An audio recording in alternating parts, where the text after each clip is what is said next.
తర్వాత వారు లేబర్ మంత్రిగా ఉన్నప్పుడు పెన్షన్ స్కీమ్ ప్రైవేట్ సెక్టర్లో కోల్ మైనింగ్ వర్కర్స్కి పెన్షన్ ఇప్పించడంలో అంటే ఎక్కడ ఉన్నా కానీ ఒక మంచి అవకాశం ఉంటుంది, ప్రజలకు పని చేయడానికి అవకాశం ఉంటుంది.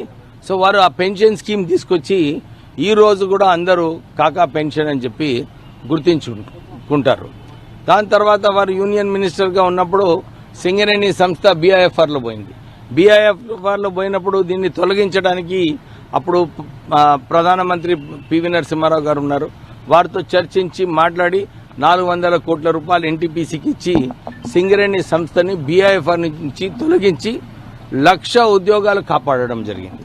దాంతో ఈరోజు ఇంత మంచి సంస్థ సింగరేణి అయిందంటే ఒక 26 కాన్స్టిట్యున్సీలలో డిఎంఎఫ్టీ ఫండ్స్, సిఎస్ఆర్ ఫండ్స్ ఇవన్నీ కూడా సింగరేణి సంస్థతో. సో అవకాశం వచ్చినప్పుడు ఏం పని చేస్తారు, ఏది ఇంపార్టెంట్. నేను కూడా ఎంపీగా ఉన్నప్పుడు చాలా మంది అనుకున్నారు తెలంగాణ ఉద్యమం నడుస్తుంది, అభివృద్ధి కార్యక్రమాలు చేస్తానంటే అప్పుడు రామగుండం ఫర్టిలైజర్ ఫ్యాక్టరీ రీఓపెనింగ్ అప్పుడు మన్మోహన్ సింగ్ గారితో మాట్లాడి 10,000 కోట్ల రూపాయలు రుణమాఫీ చేయించి రామగుండం ఫర్టిలైజర్ ఫ్యాక్టరీని రీఓపెన్ చేయించడం జరిగింది. ఈరోజు అక్కడ 5,000 ఉద్యోగాలు ఉన్నాయి. దాంతోపాటు రైల్వే ఓవర్ బ్రిడ్జెస్ అంటే ఏ పదవి ఇచ్చినా కానీ ఏ పోర్ట్ఫోలియో ఇచ్చినా కానీ దాంట్లో ఒక మంచి పని చేసి ఒక ఇంపాక్ట్ఫుల్గా పని చేయాలని నాకు ఆ తపన ఉన్నది. డెఫినెట్లీ పోర్ట్ఫోలియో ఏది ఇచ్చినా కానీ మంచిగా పనిచేసి ప్రభుత్వానికి మంచి పేరు తెచ్చేలాగా పనిచేస్తాను. దాంతోపాటు మా నాన్నగారు ఎట్లయితే ఇన్ని సంవత్సరాలు రాజకీయాలలో ఉన్నప్పుడు మంచిగా పనిచేసి వారి విలువలు ఏదైతే నేర్పించినారో ఆ విలువలు ఇంప్లిమెంట్ చేస్తూ రాష్ట్ర ప్రభుత్వానికి మంచి పేరు తీసుకురావడానికి ప్రయత్నం చేస్తాను. Okay, thank you.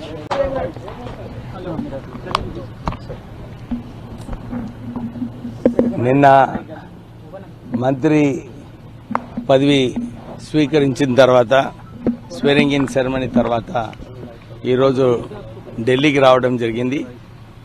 ప్రత్యేకంగా మల్లికార్జున్ ఖర్గే గారికి కృతజ్ఞతలు చెప్పి మళ్ళీ కేసీ వేణుగోపాల్ గారికి కృతజ్ఞతలు చెప్పి వారికి ప్రత్యేకంగా ఇదే చెప్పడం జరిగింది. ఈ సోషల్ కాన్సెప్ట్ ఏదైతే హైకమాండ్ నిర్ణయించుకుందో ప్రజలలో చాలా మంచి స్పందన ఉంది. ప్రజలందరూ కూడా రాహుల్ గాంధీ గారు ఏదైతే సోషల్ కాన్సెప్ట్ ఇంప్లిమెంట్ చేయాలని చెప్పి అనుకున్నారో పాజిటివ్గా ఉంది ప్రజలలో అని చెప్పి వారికి ఫీడ్బ్యాక్ ఇవ్వడం జరిగింది. వాళ్ళందరూ కూడా ఇదే అన్నారు. ఇంకా 3 పోస్టు క్యాబినెట్ పోస్ట్ ఇంకా వేకెంట్ ఉన్నాయి. ఇతర ఆస్పిరెంట్స్ ఓసీ నుంచి ఎవరైతే ఉన్నారో వారికి కమిట్మెంట్ ఇచ్చిన వారికి వాళ్ళందరికీ కూడా అవకాశం ఉందని చెప్పి వారు చెప్పడం జరిగింది. వారు కూడా ఇదే చెప్పినారు. కాంగ్రెస్ పార్టీని బలపరిచేది అవసరం ఉంది. వచ్చే కార్పొరేషన్ ఇంకా లోకల్ బాడీ ఎలక్షన్లలో కూడా కాంగ్రెస్ పార్టీ మంచి రిజల్ట్స్ తీసుకొచ్చే అవసరం ఉంది. మీరందరూ కూడా గట్టిగా పనిచేయాలి, పార్టీని ఇంకా ఎక్కువ బలోపేతం చేస్తే బాగుంటుందని చెప్పి వాళ్ళిద్దరు కూడా అడ్వైజ్ ఇవ్వడం జరిగింది. ప్రత్యేకంగా మల్లికార్జున్ ఖర్గే గారు వారికి తెలంగాణ మీద మొత్తం అవగాహన ఉంది. వారు ఇదే చెప్పినారు, ఎక్కడెక్కడ ఏ కోణంలో పార్టీ ఇంకెక్కువ పనిచేయాలి, ఎట్లా పార్టీని ముందుకు తీసుకెళ్ళటానికి అందరు కూడా యునైటెడ్గా కలిసి పనిచేసి మనకు ఏ పార్టీని ఏదైతే వచ్చే ఎలక్షన్లలో ఎట్లా గెలవాలని చెప్పి మీరందరూ కూడా పనిచేయాలని చెప్పి వారు ఆదేశాలు ఇవ్వడం జరిగింది. వారికి ప్రత్యేకంగా ఎందుకంటే ఖర్గే గారు ఇంత ఎక్స్పీరియన్స్ ఉన్నవారు, వారికి తెలుసు ఎట్లా ప్రభుత్వాలు నడవాలి, ఎట్లా ప్రభుత్వంలో ఉన్నప్పుడు ఎట్లా ఉండాలని చెప్పి వారి ఎక్స్పీరియన్స్ కూడా వారు షేర్ చేయడం జరిగింది. సో చాలా మంచి మీటింగ్స్ ఈరోజు ఇద్దరిని కలవడంలో జరగడం జరిగింది. సోనియా గాంధీ గారిని రాహుల్ గాంధీ కలిసే ప్రయత్నం చేస్తున్నారా? అంటే ఇప్పుడు ఏం లేదు, నెక్స్ట్ టైం వచ్చినప్పుడు వారిని కూడా కలవడానికే ప్రయత్నం చేస్తాం. ఓకే,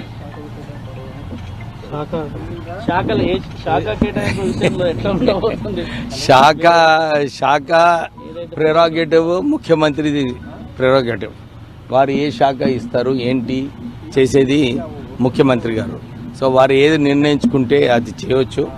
ఎందుకంటే మా నాన్నగారు కాకా వెంకటస్వామి గారు యూనియన్ మినిస్టర్ ఉన్నప్పుడు అప్పుడు ఆ రోజులలో వారికి రూరల్ డెవలప్మెంట్ ఇవ్వడం జరిగింది. అందరు అనుకున్నారు, అరే రూరల్ డెవలప్మెంట్ చిన్న పోర్ట్ఫోలియో 5,000 కోట్ల బడ్జెట్ ఏముంటుంది దీంట్లో అని చెప్పి ఆ రోజులలో మాట్లాడుకోవడం జరిగింది. కానీ కాకా వెంకటస్వామి గారు రూరల్ డెవలప్మెంట్ బడ్జెట్నే 5,000 కోట్ల నుంచి 25,000 కోట్ల రూపాయలు ఆ రోజులలో బడ్జెట్ తేవడంలో సక్సెస్ఫుల్ అయినారు. దాని తర్వాత వారి కాన్సెప్ట్ ఏదైతే ఉండేనో రూరల్ డెవలప్మెంట్లో అప్పుడు రాజీవ్ గాంధీ గారు ఏదైతే పంచాయత్ యాక్ట్లో మార్పులు తేవాలి, రిజర్వేషన్స్ బీసీస్కి తేవాలని చెప్పి ఆ రోజులలో వారు ఆ బిల్ని కూడా పైలట్ చేసి పార్లమెంట్లో పాస్ చేయడంలో కీలకమైన పాత్ర వేశారు.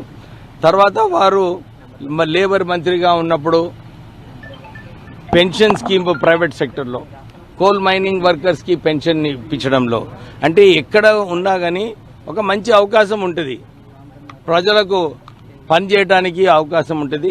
సో వారు ఆ పెన్షన్ స్కీమ్ తీసుకొచ్చి ఈ రోజు